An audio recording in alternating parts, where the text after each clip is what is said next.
Hi, this is Sociological Lens. I am Dr. Dilsora Fozilova. Welcome.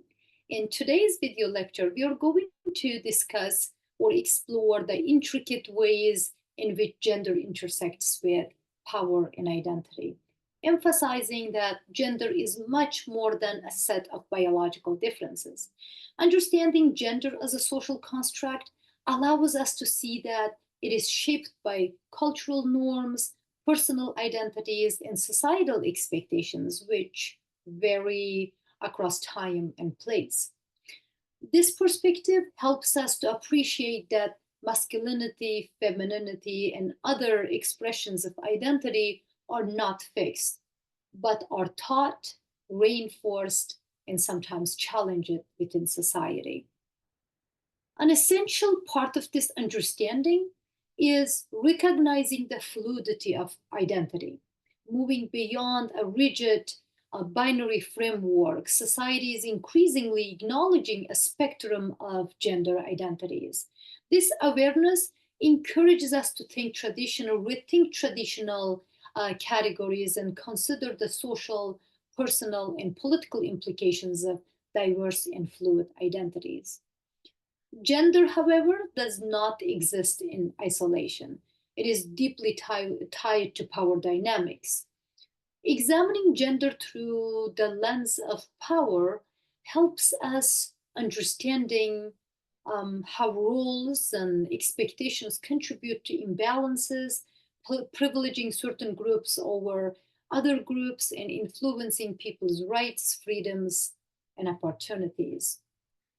Finally, the after the half of the lecture, we are going to apply Judith Butler's concept of gender performativity, which suggests that gender is something we do rather than something we are. This perspective reveals how daily behaviors, whether conforming to or resisting societal expectations, reinforce or disrupt societal gender norms. By analyzing gender as a social performance, we can better understand how individuals actively shape and are shaped by gender expectations in their everyday lives. Taken together, these ideas illuminate how gender, power, and identity are interwoven, prompting us to consider how these dynamics influence our own lives and the broader society around us. While preparing this lecture, this abstract art caught my attention. It was kind of like a gender was imagined in different shapes and different colors, and most importantly, there is an eye in the where the brain should be. I found it very interesting. So, what is gender and what are we going to study in this class? So at the end of this lecture, I hope, I expect that you understand the gender as a social construct and increase your awareness of fluidity of gender identity. And also, I hope this lecture helps you to critically think about gender and power dynamics, and also understand a little bit and apply performativity in real life. So some of the questions I would ask are how would you define gender? What does power mean to you, and how do you think it's related to gender? How does society shape our understanding of what it means to be male or female? How might power, gender, and gender influence each other? So these questions we would probably discuss if it was in-person classes. So gender. Gender is a complex concept that refers to the roles, behaviors, identities, and attributes that societies and cultures associate with being male, female, or other gender identities. Unlike biological sex, which is based on physical characteristics such as chromosomes and reproductive organs, gender is socially and culturally constructed, meaning it encompasses expectations and norms that differ widely across different cultures and time period. The idea of gender as a social construct was prominently explored by feminist theorists like Judith Butler, who argued that gender is performative, something that individuals do rather than something they inherently are, in her 1990 um, publishing, I believe.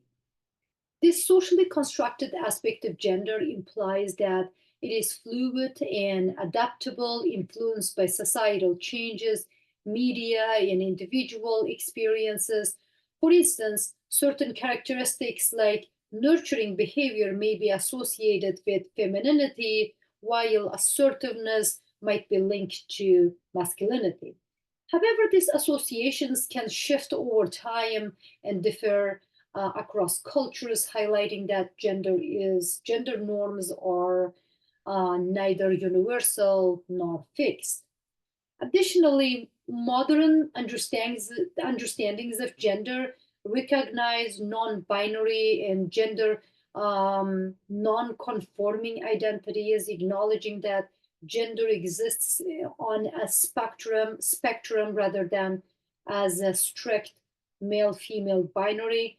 This broader understanding of gender has gained support with growing awareness of LGBTQ plus identities and human rights perspectives that emphasize personal autonomy and self-identification. And what is power? Power is the capacity or ability of individuals or groups to influence, control, or shape the actions, behaviors, and beliefs of others. It manifests in various forms, from overt authority held by governments or institutions to more subtle social or cultural influences seen in relationships and communities. Political theorists like Max Weber defined power as the ability to achieve one's aims, even against the resistance of others, emphasizing that power can be exerted through coercion, persuasion, or legitimate authority. Power dynamics are often structured by social hierarchies and can be biased on factors such as wealth, knowledge, or social status, which create advantages for some groups over others. That is coming from Weber's 1920 writing. Michel Foucault explained on this, just worked on this, expanded this idea, arguing that power is pervasive and embedded in social institutions, practices, and even knowledge itself, shaping how people see and understand the world. This view sees power not just as a top-down force, but as network that operates within everyday life, both empowering and limiting effects on individuals and groups.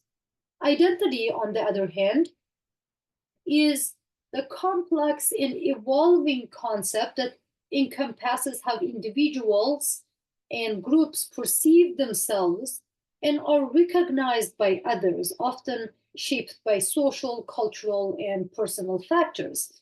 Identity includes various dimensions such as gender, ethnicity, nationality, and personal beliefs, which can influence how people experience the world and relate to others. According to social identity theory, for example, individuals develop a sense of belonging and self-concept based on their group membership, such as family, culture, or religion, which contribute to their social identity and influence their behavior within different contexts.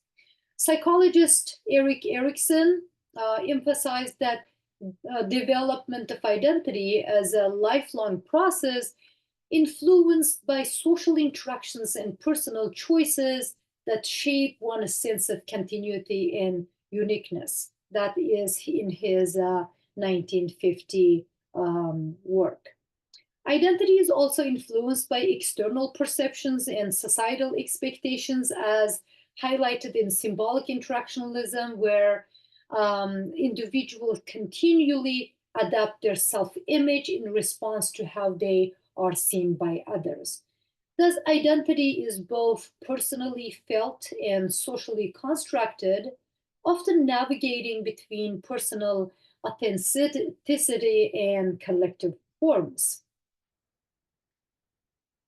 Then, if we put this all three together, gender, power, and identity, the intersection of gender, power, and identity explores how these interconnected dimensions shape individuals' lives, influence social structures, and create diverse experiences of privilege and oppression.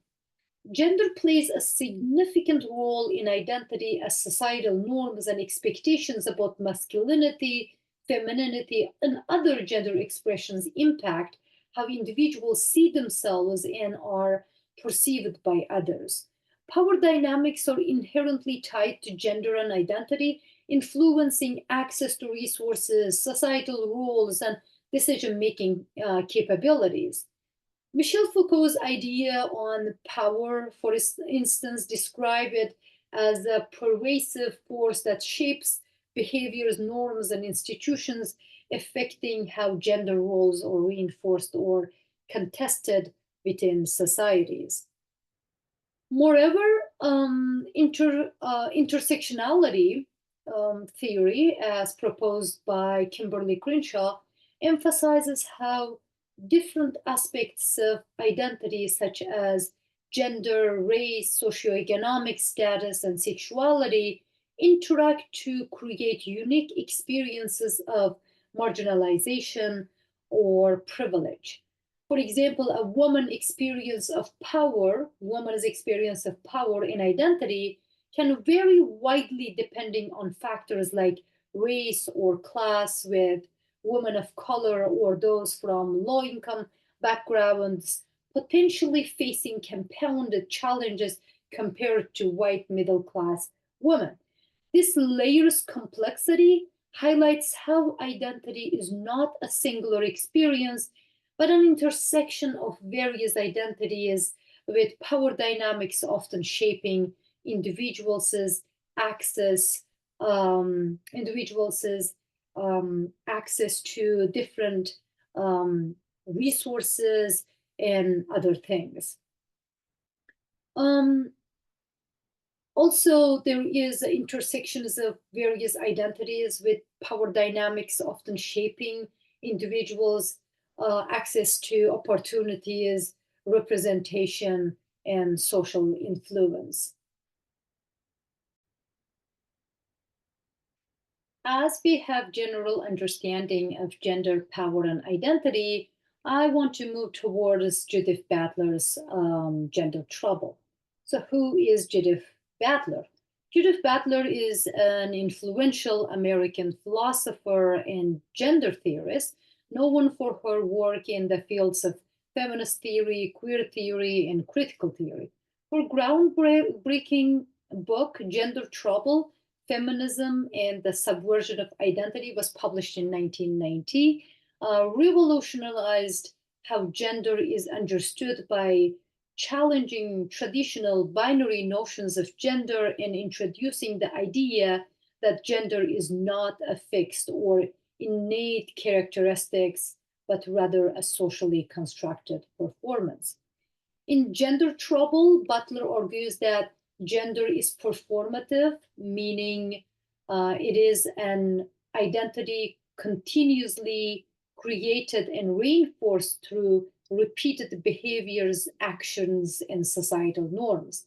She draws on philosopher like Michel Foucault, who explored how social norms and institutions exert control over individual identity, and on post-structural ideas that destabilize fixed categories of identity.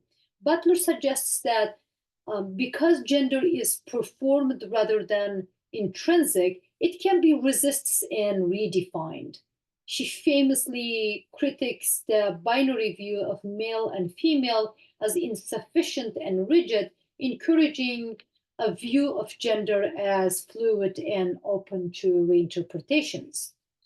Butler's work has been crucial in expanding the discourse on gender and identity, influencing queer theory and feminist thought, and challenging assumptions about what it means to be a certain gender. Her ideas encourage people to consider how deeply embedded societal expectations shape identities, advocating for a world that allows for more diverse and feasible expressions of self.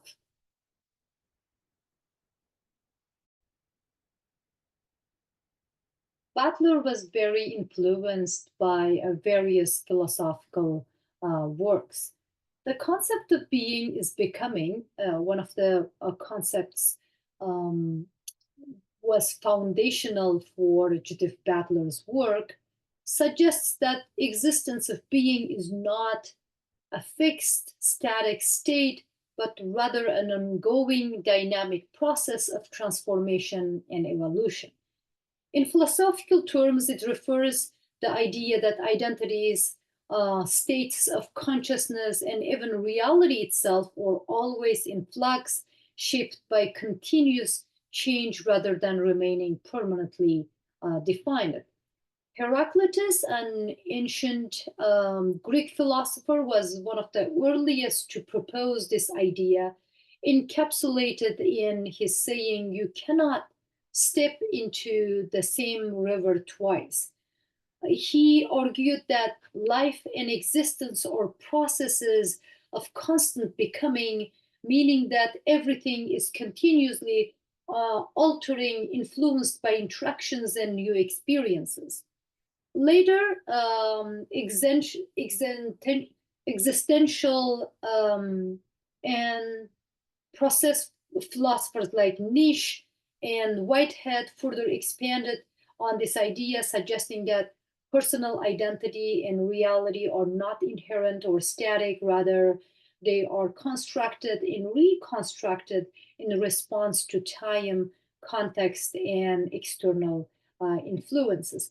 In my classes, I often mention to my students that you are the name, not the same person when you entered this class. Within that 3 hours, your ideas, your how you see the world has changed so much, so you are a different person. This idea is coming from these famous philosophers.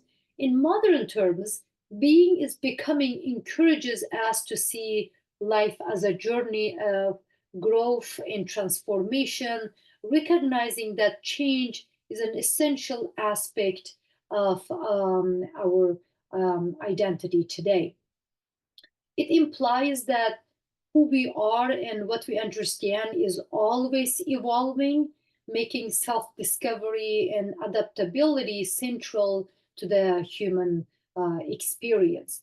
So, for Judith Butler, it was a foundational concept. Judith Butler's concept of gender as performative introduces in Gender Trouble, published in 1990, challenges traditional ideas of gender as a natural fixed attribute.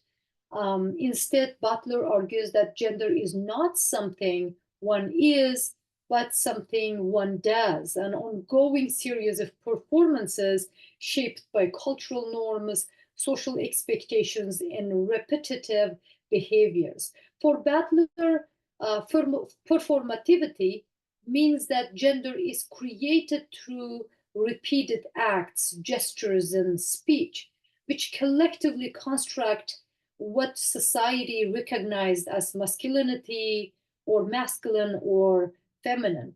These acts reinforce gender identities and roles, but they are not expressions of an innate gender, rather they produce the effect of gendered identities over time. Butler's view suggested that there is no true gender identity behind these performances, and the repetitive nature of these acts conceal their constructed origin, making them appear natural or essential. By this account, gender norms are socially reinforced and maintained through ritualized actions. This category opens up possibilities for subverting rigid gender categories because if gender is performative rather than inherent, it can also be disrupted and redefined. By engaging in acts that challenge conventional gender norms, individuals can construct or individuals can expose the fluid and arbitrary nature of these norms, revealing them as constructed rather than natural or inherited. For Butler, the concept of performance and performativity are related, but distinct concepts, ideas in her theory of gender. Gender performance, this term often refers to the conscious acts of individuals engaged in that align with socially expected gender roles such as dressing, speaking, or behaving in ways traditionally associated with masculinity or femininity. For example, someone might perform femininity by wearing makeup or a dress, or masculinity by acting in a manner perceived as assertive. While these performances reinforce gender roles, they are often viewed as intentional or deliberate expressions of gender. Gender performativity, on the other hand, is a more foundational concept in Butler's theory, which suggested that gender is not something one has or is, but something one does over time through repeated acts that create the illusion of a stable identity. Performativity implies that gender is not a series of deliberate choices, but rather a set of practices that come to constitute what we understand as gendered identity through repeated actions that align with social expectations. Individual perform gender, but in a way that it is often unconscious and deeply embedded in cultural norms. Overall, while performance might seem to imply an act done with some level of awareness, performativity points to the underlying processes that make gender identities appear stable and unnatural. Performativity challenges the notion of an authentic or essential gender, suggesting instead that all gender expressions are products of social reputation that construct and reinforce identity without a true origin. And let's get into the critique of gender binaries, which is very essential for Butler's work. Butler critiques of gender binaries is a central element of her influential work, that Gender Trouble, where she challenges the traditional understanding of gender as fixed binary system, male versus female, masculine versus feminine. Butler argues that these binaries are socially constructed and not inherent to human nature. She contends that the binary system serves as a way to maintain and reinforce societal norms and structures of power, marginalizing individuals who don't conform to these rigid classifications. Butler's theory of gender performativity suggests that gender is not something one inherently is, but something one does through repeated actions that align with societal expectations, as we mentioned in our last slides. This process of performing gender, she argues, is what creates the illusion of stable gender identities, such as men or women. These performances are socially regulated and reinforced, but they are not expressions of an inner essential gender. Instead, they are a part of cultural construction of gender itself. In this way, Butler destabilizes the binary framework by showing how gender identity is produced through acts, gestures, and discourses that constantly shift and evolve.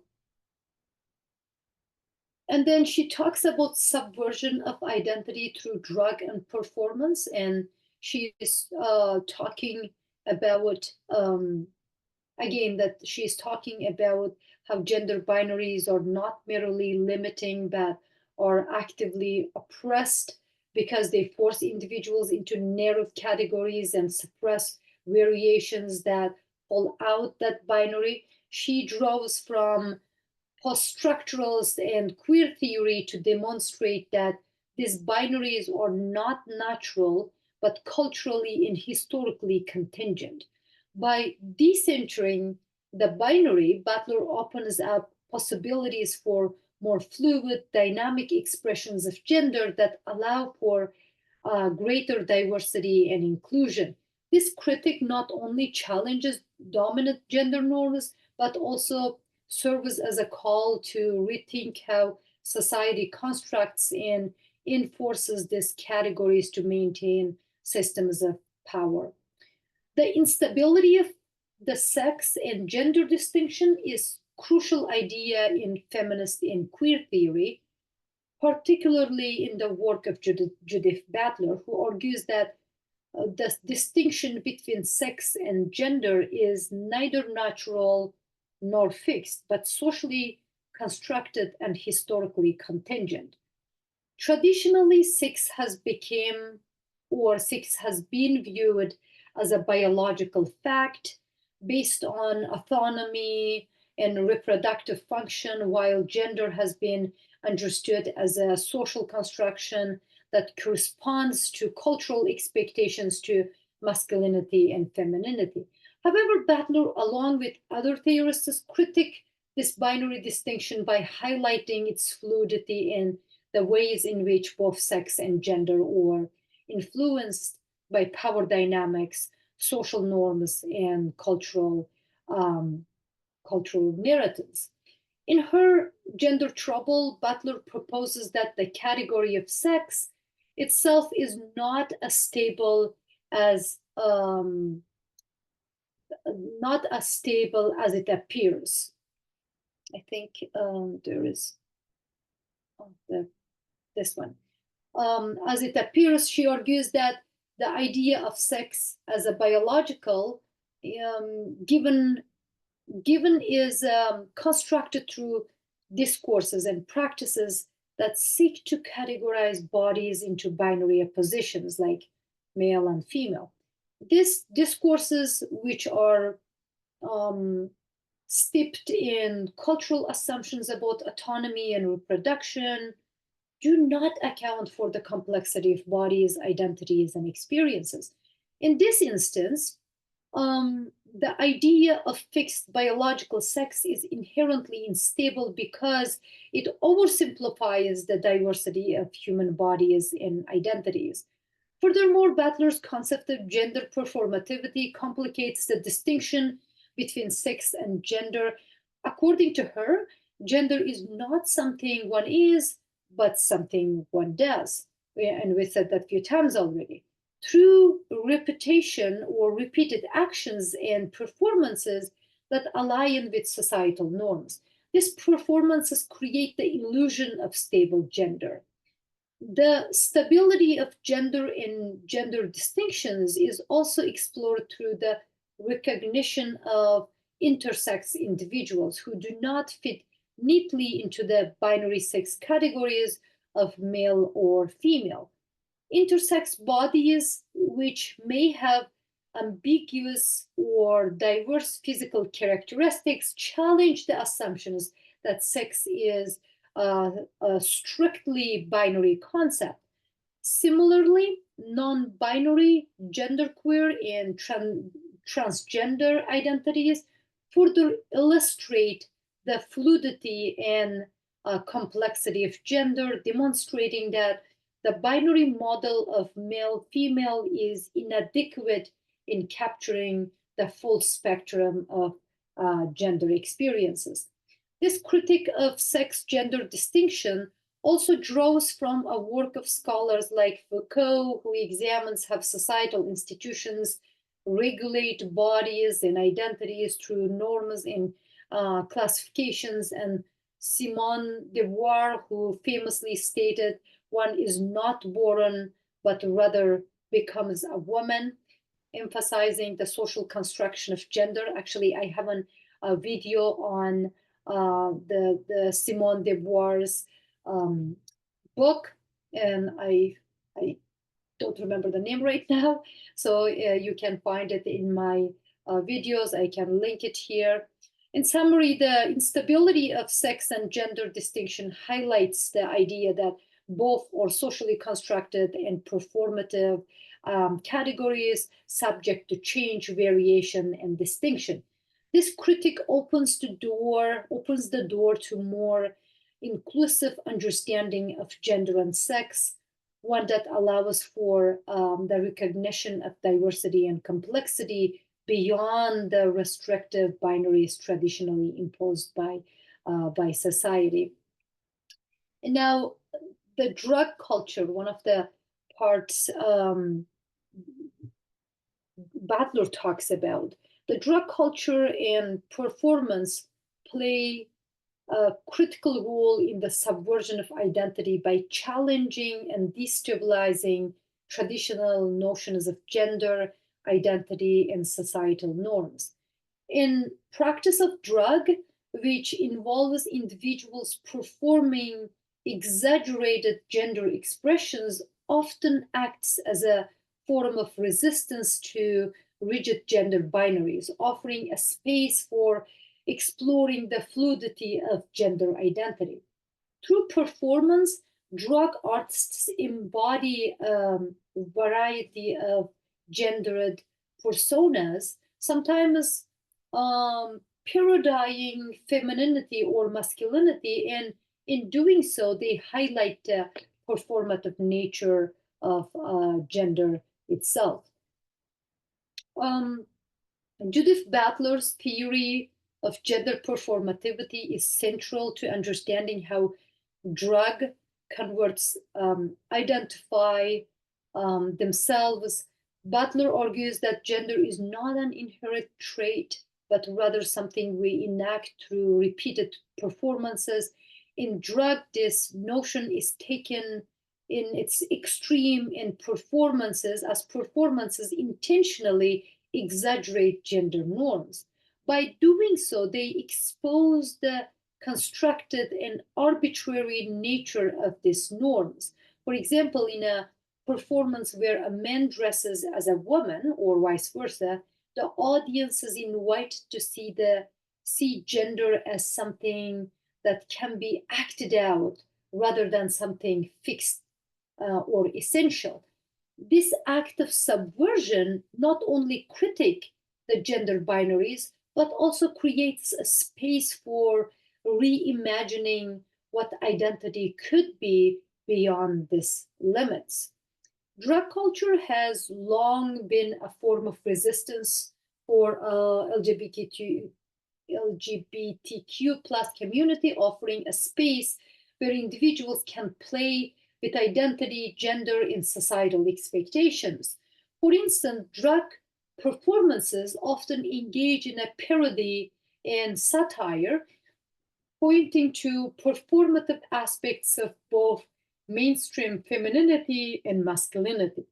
In doing so, drug artists subvert and critique traditional gender roles, making them not just a form of entertainment, but a form of cultural and political resistance. In extravagant nature of drag, through costumes, makeup, and performances, also challenges beauty standards, showing that identity can be malleable and transformative. Moreover, drug culture subversion of identity is often a discussion in the context of queer theory. Scholars like Eve Kosowski, I think her name is Eve Kosowski Sedgwick. I can be pronouncing not right. In her book, um, Epistemology of the Closet, that was published in 1990, suggests that drug can destabilize binary categories of sexuality and gender by revealing their socially constructed nature. By queering the performance of gender and identity, drug culture creates new possibilities for understanding and experiencing selfhood that don't conform to traditional societal expectations. So, drug culture and performance are powerful subversion of identity because they challenge the stability of gender norms and expose the ways in which identity is constructed, performed, and fluid. Through exaggeration, parody, and resistance, drag performances invite us to reconsider and reimagine the ways we understand and experience gender identity and even the boundaries of social categories. This makes drag an important tool in deconstructing the dominant narratives about gender and identity. Sorry for the sounds from the screen. So Judith Butler's concept of power and normativity explores how power operates through societal norms, shaping and regulating individual identities and behaviors. In her other work that called The Psychic Life of Power and Ongoing Gender in 2004 and 1997, I believe, Butler draws on Foucault's ideas of power as productive rather than merely repressive. She argues that power is not something that is only imposed from above, rather, it is enacted through social norms that shape what is considered acceptable, normal, or possible within a society. According to Butler, norms do not just restrict behavior, but actively produce identities and subjectivities. These norms create what she refers to as regulatory regimes that govern how individuals perceive themselves and others, particularly in terms of gender, sexuality, and other social categories. For example, the norm of heterosexuality or the binary distinction of gender imposes constraints on how individuals are expected to act, but it also shapes their sense of self, creating identities that are aligned with these norms. In Power and Normativity, Butler challenges the assumption that norms are neutral or natural. She argues that they are historically contingent and can be subverted or reconfigured. While norms shape the individual, they also create the condition for resistance. The possibility of subversion emerges precisely because norms are not fixed. They can be reinterpreted and contested. This process of challenging the normative, what Butler sees as central to political and social change, particularly in relation to gender and sexuality. So Butler's Power and Normativity examines how power is embedded within social norms, influencing identity formation and behavior. These norms are not just constraints, but also productive forces, creating and regulating individuals in ways that can be resisted and reimagined.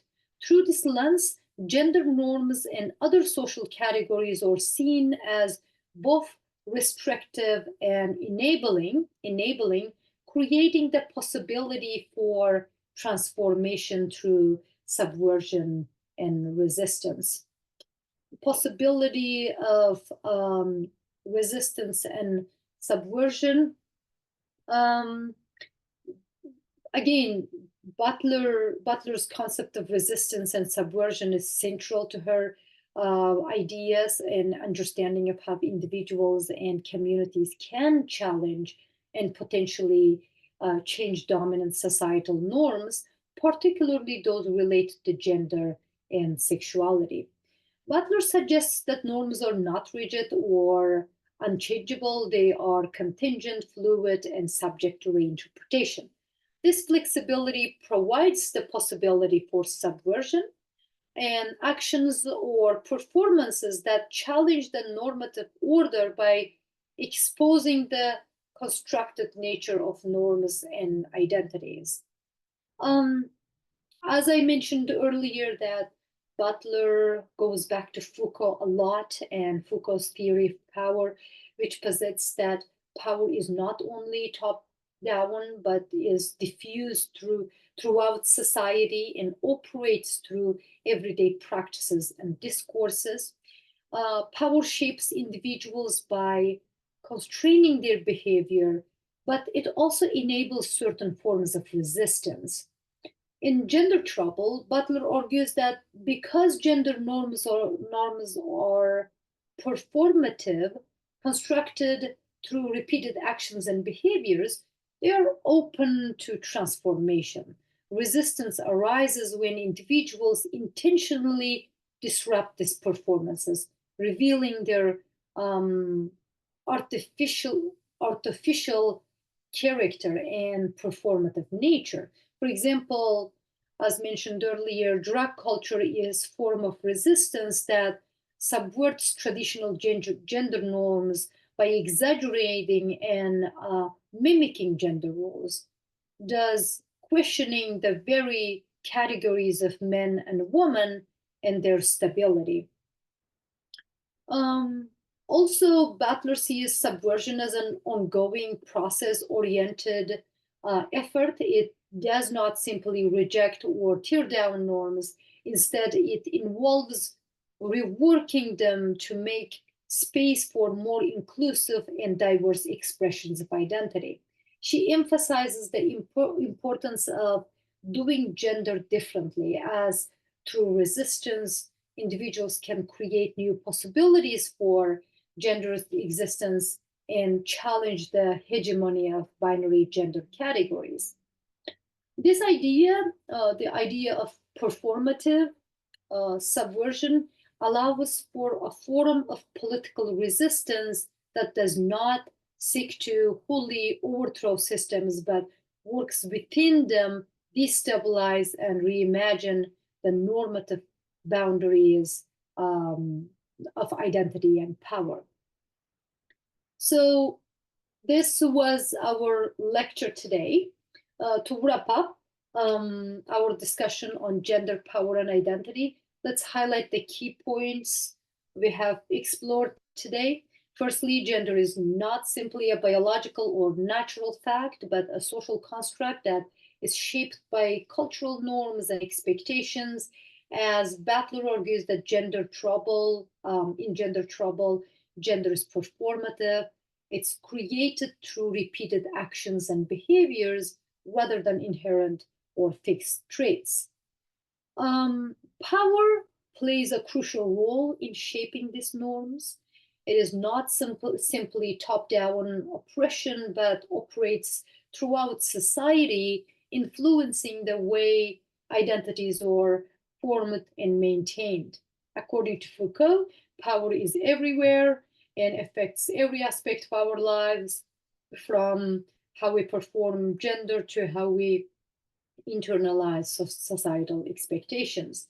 Identity, on the other hand, is deeply intertwined with power and gender. It is not something we possess or discover, but something we do. It is enacted through the roles we play and the ways in which are perceived by others. As Butler emphasizes, identity is always in the process of becoming and is never fully realized. Our understanding of ourselves is shaped by the norms and power structures that dictate what is acceptable or legitimate. So, while examining resistance and subversion, we talked about how Butler presents the idea that because gender is performative, it can be disrupted. Practices like drug or other forms of cultural performances intentionally exaggerate gender norms, challenging the binary understanding of gender and opening up spaces for new expressions of identity. Subversion does not necessarily aim to dismantle the entire system, but rather to destabilize the norms that uphold it, offering opportunities for change. In summary, the intersection of gender, power, and identity is a complex, dynamic relationship where gender is performative act shaped by power structures and identity is fluid, continuously negotiated through social contexts. The potential for resistance lies in the disruption of this performances, creating openings for more inclusive and diverse forms of identity and expression. These insights encourage us to rethink rigid understandings of gender and power and to consider the transformative possibilities that arise when these concepts are approached as fluid and subject to change. So this was our lecture, and thank you for listening to it, and I will see you in our next lectures.